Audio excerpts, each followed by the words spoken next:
Lectura del libro de los Hechos de los Apóstoles. En aquellos días, mientras el paralítico que había sido curado no se separaba de Pedro y de Juan, todo el pueblo, asombrado, acudió corriendo al pórtico de Salomón, donde ellos estaban. Pedro, al ver al pueblo reunido, les dirigió la palabra. Israelitas, ¿por qué se asombran de esto?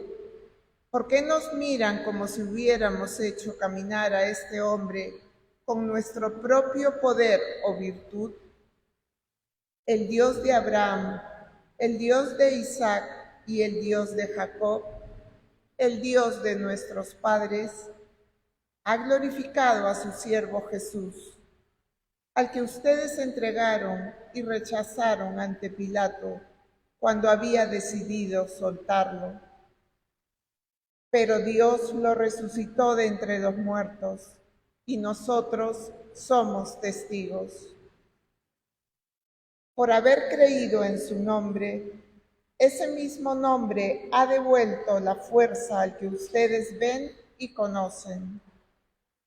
Esta fe que proviene de Él es la que lo ha sanado completamente, como ustedes pueden comprobar. Sin embargo, hermanos, sé que lo hicieron por ignorancia, de la misma manera que sus autoridades, pero Dios cumplió de esta manera lo que había dicho por los profetas, que su Mesías tenía que padecer. Por tanto, arrepiéntanse y conviértanse, para que se borren sus pecados. Así el Señor les concederá el tiempo del consuelo y enviará a Jesús, el Mesías destinado para ustedes. Él debe permanecer en el cielo hasta el momento de la restauración universal que Dios anunció antiguamente por medio de sus santos profetas. El Señor Dios les hará surgir un profeta como yo de entre sus hermanos. Ustedes escucharán todo lo que Él les diga, y quien no escuche a ese profeta será excluido del pueblo. Y todos los profetas, desde Samuel en adelante, anunciaron estos días.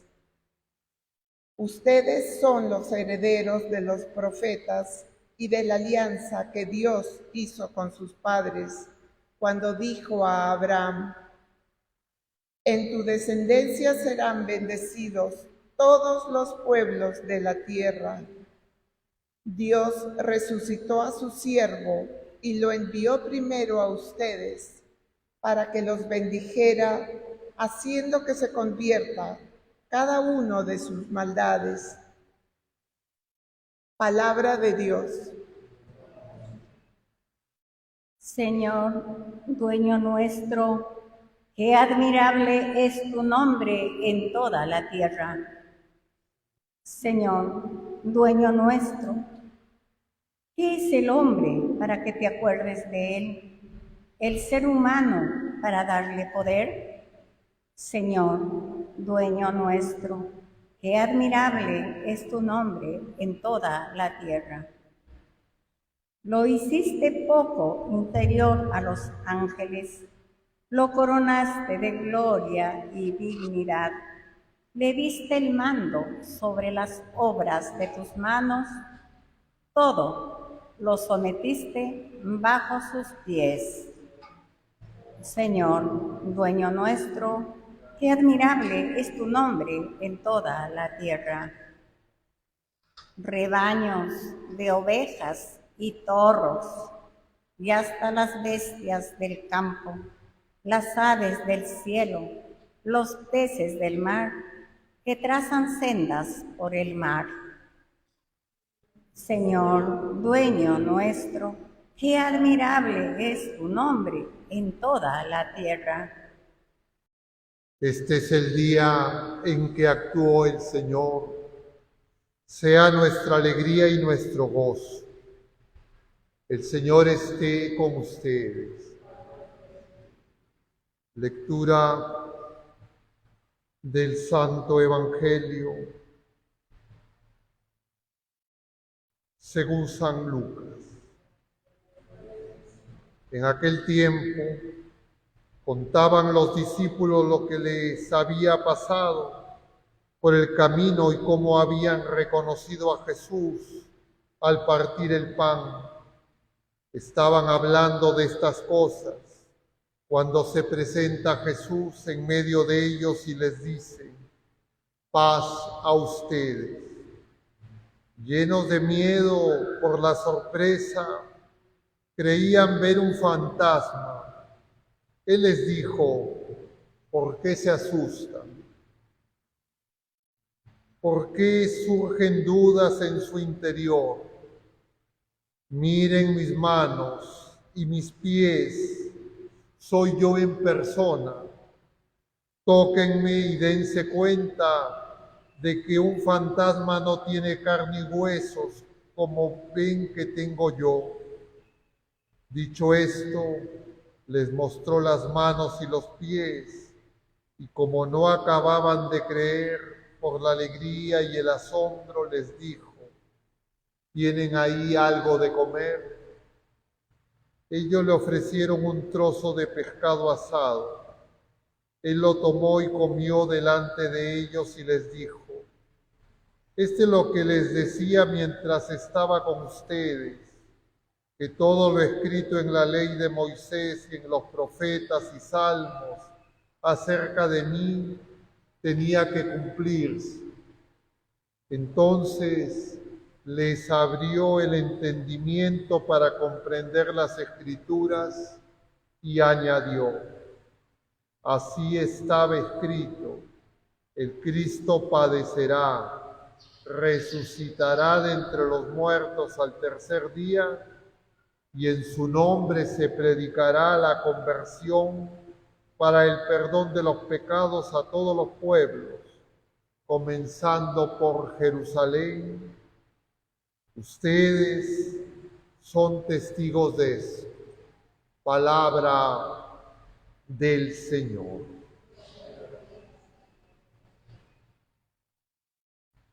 Tomen asiento un momento, queridos hermanos. Estamos en este jueves de la octava de Pascua, es decir, hoy es Pascua. Felices Pascuas, hermanos. No están tan felices, no los veo tan felices, cansados. Es que nosotros en este tiempo, en esta octava, tenemos que preguntarnos qué cosas nos alegran, qué cosas nos entristecen, qué cosas nos desaniman, qué cosas nos preocupan, qué cosas nos generan culpa. Porque nosotros, todas las criaturas humanas, tenemos pues múltiples sentimientos, pasiones, emociones, tan cambiantes a lo largo de un día, de nuestra vida, que nuestra vida es un sub y baja.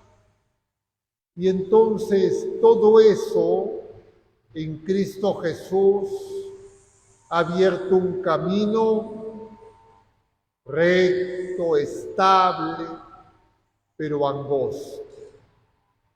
Y en medio de ese camino con Él reencontramos la paz. La paz que es el don del resucitado. Y por eso en este pasaje de San Lucas, capítulo 24, es continuación del de ayer, el conocido como el de los discípulos de Maús. Lo primero que el Señor manifiesta es la paz a ustedes.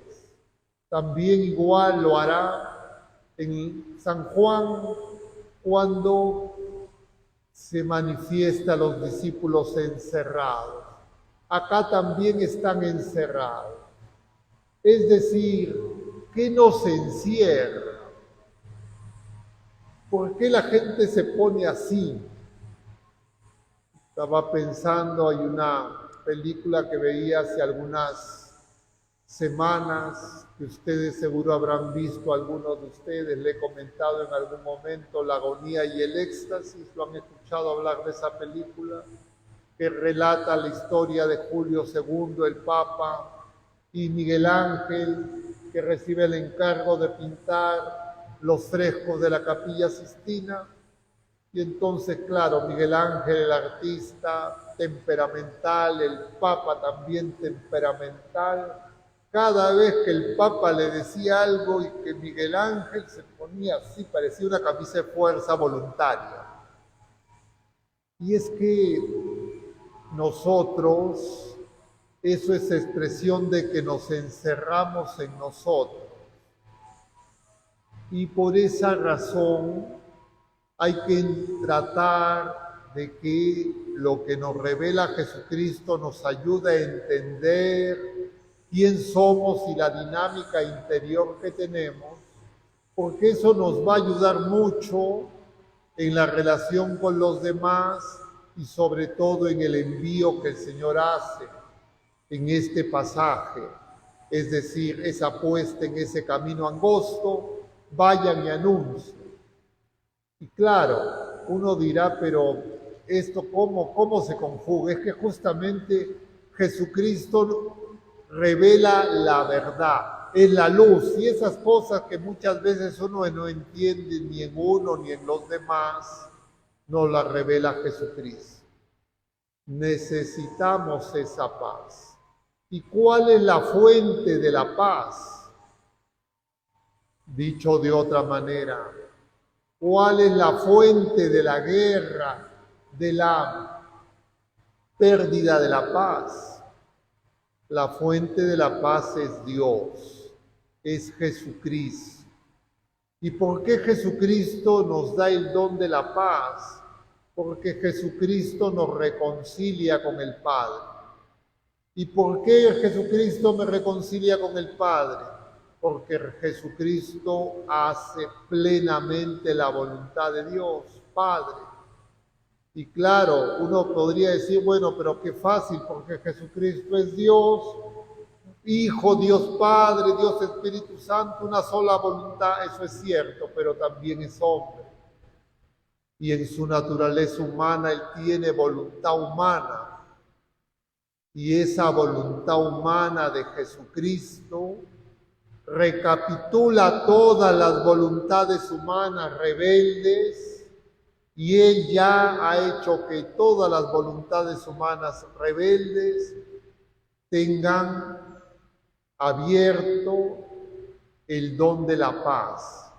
Pero claro, yo puedo rechazar ese don si es que yo, en lugar de poner los ojos en Jesucristo, pongo los ojos en mí mismo, en otras personas, en otras circunstancias, y claro, voy a alterar el orden de Dios que Jesucristo restablece, y entonces, claro, pierdo la paz.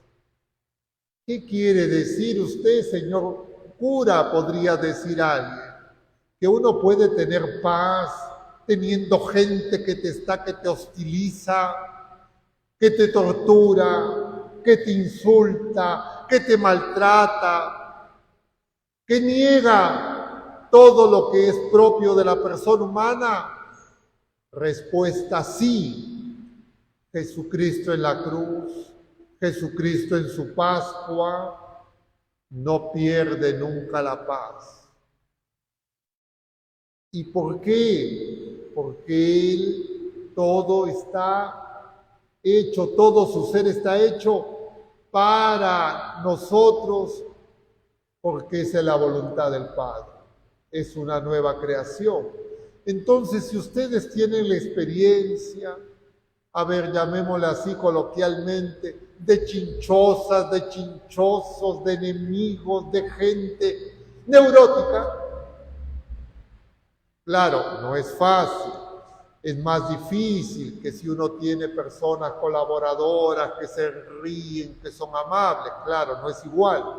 No es igual jugar la Libertadores que jugar el partido La Pichanga el fin de semana, o es igual. No es igual el Mundial que jugar un amistoso. Claro, no es lo mismo la paz que uno le podría decir a un soldado que está combatiendo en la guerra: ten paz. Claro, están las bombas por ahí, los misiles. Y uno diría, bueno, pero lo cierto es que la paz no viene de fuera, brota de dentro. ¿Y por qué? Porque en Jesucristo hay una nueva creación. ¿Y por qué? Porque nosotros estamos unidos a Jesucristo, estamos unidos a Dios, somos su cuerpo. Y no es sugestión, no es una cosa de, entre comillas, hagamos lavados de cerebro. Es don. Es don, no de algo, de la persona, del Hijo que se entrega por nosotros. Y esto es lo que ahora se nos presenta. Misterioso el pasaje de ayer, continuación con lo de hoy. Parecía que Jesús iba de largo, se iba a otro sitio, tenía otros planes. Se queda, pero resulta que tanto esos discípulos de Maús como Jesús todos vuelven a Jerusalén. ¿Qué está haciendo Jesús? Nos está reuniendo. Estamos dispersos. ¿Qué nos dispersa? ¿Qué nos aparta de Él? Justamente en que la realidad temporal, la realidad conocida por nosotros, se impone sobre la realidad nueva de la nueva creación. Y eso tiene que ser transformado. Y esa no percepción, sino esa realidad de la que nosotros participamos porque está dentro, la tenemos que reconocer. Y eso lo podemos hacer con el don de la fe. Es decir, el don de la fe, de la caridad y de la esperanza hace que nos demos cuenta de la nueva creación y hace que recuperemos la paz, sea lo que sea que nos ocurra personalmente y sea de lo que sea que ocurre externamente, porque Dios está con nosotros y está en nosotros. Y el Señor misteriosamente ha querido que sea así. En este tiempo, porque nosotros estamos en el tiempo de la Iglesia, en el tiempo pospascual, que es el tiempo que va desde su resurrección hasta antes de su segunda venida. Cuando llegue por segunda vez vendrá glorioso. Pero ahora en este tiempo coexiste la realidad de las tinieblas, de las injusticias, del engaño, del dolor, del sufrimiento y simultáneamente la realidad de Dios presente entre nosotros y en nosotros. Es el tiempo de la fe. Cuando venga por segunda vez, ya el mal, el dolor, el sufrimiento, todo lo que de esa realidad presente todavía no transfigurada subsista, se transformará definitivamente. Pero ahora nosotros somos sus enviados, sus testigos, para esa gente que todavía no descubre la nueva creación. ¿Y cómo yo puedo ser testigo? Porque alguien me diga, oye, tú tienes que ser testigo y vas a decir esto, otro, me aprendo un libreto. No, tengo que tener la experiencia. Y la experiencia que cada uno de nosotros tiene va a ser una experiencia, diríamos, pequeña, a nuestra escala, a nuestra cotidianidad, pero una experiencia que nos desborda porque es una realidad nueva, infinita, inimaginable, incomprensible por la razón. Y eso tiene que acontecer en la Pascua. Eso nosotros ya lo hemos recibido en el bautismo. Eso nosotros lo recibimos en cada sacramento. Pero a veces no nos damos cuenta. Les decía ayer, es como la semilla de mostaza. Son como esas parábolas del reino, es decir, la presencia de Dios en nosotros, que es infinito, simultáneamente se ha hecho pequeño, porque nosotros somos muy pequeños, para que nosotros podamos ser levantados, pero no por nuestro afán, entre comillas, de superación, de logros humanos, sino por el amor de Dios que nos purifica. Y como el peligro es la soberbia, y el Señor sabe, por eso es que está, pero si no estamos atentos, parece que no está. Y hoy el Señor quiere que lo aprendamos. Y un signo de esa cercanía es que Él se sienta a la mesa con nosotros. Es la Eucaristía. Y no es que Él nos pide a nosotros de comer, como hace en este caso, para disipar esas confusiones que tenían los discípulos, los apóstoles que no entendían y creían será un fantasma, para que constaten que tiene cuerpo, que está vivo, pero en nosotros implica que no es una experiencia mística, no es como San Pablo arrebatado al tercer cielo, la manera en que el Señor viene a nuestro encuentro. El Señor viene a nuestro encuentro, nuestra realidad concreta, cotidiana, sencilla, de nuestra propia existencia con sus propios afanes y circunstancias, sean las que sean. ¿Qué se necesita para acoger? En primer lugar, escuchar. En segundo lugar, recibir esa paz. En tercer lugar, comer, porque Él es alimento. Somos muy pequeños y por eso es que necesitamos crecer en la vida nueva, en la fe, en la esperanza y la caridad.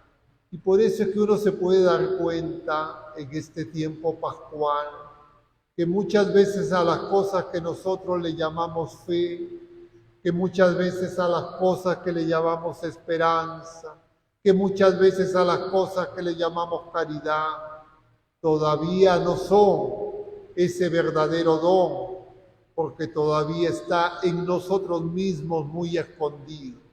Y justamente este tiempo es para que emerja, para que se haga manifiesto en primer lugar a nosotros mismos. Y en esa vida nueva es que testimoniamos ese encuentro, porque eso solo lo puede hacer el Señor. Eso no lo puede hacer nadie. No lo hace ninguna psicoterapia, ninguno paseo, descanso, compartir humano.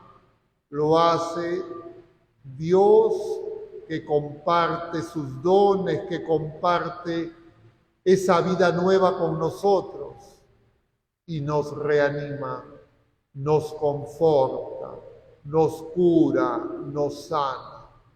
Pongamos pues en Él este día nuestra confianza, en este jueves eucarístico, donde además sabemos que Él viene pequeño, aparentemente sin ningún poder, aparentemente no es Dios, parecería ni siquiera persona humana, un objeto, pero no hermanos. No es ni persona humana ni un objeto, es Dios vivo que viene para que nosotros tengamos vida. Que el Señor nos conceda ese don, lo actualice, lo purifique y que nosotros podamos hoy experimentarlo para que seamos curados, seamos sanados y podamos vivir en la libertad de los hijos de Dios. Que así sea.